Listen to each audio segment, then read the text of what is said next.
Krishnarghya Pramanik here from MTPS colony of Damodar Valley Corporation in Bakra, West Bengal. I am now a student of class 2 in St. Xavier's School, Durgapur.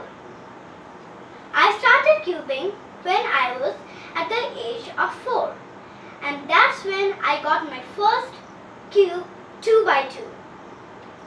After I saw that, by grace of God, for the first time at ISKCON Mayapur, my interest has grown and cubing became my passion. My interest has grown and cubing became my passion. And it not only gave me lots of fun and entertainment, but also helped me to sharpen my mental ability.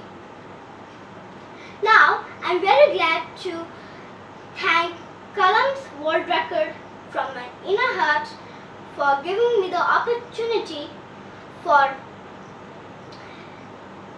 presenting myself in front of you with such achievements which I dreamt always. I am also thanking Kalam's world record for giving me the title of maximum number of different Rubik's cubes solved by a young genius kid. Thanks all of you again, and thanks to Kalam's world record once again.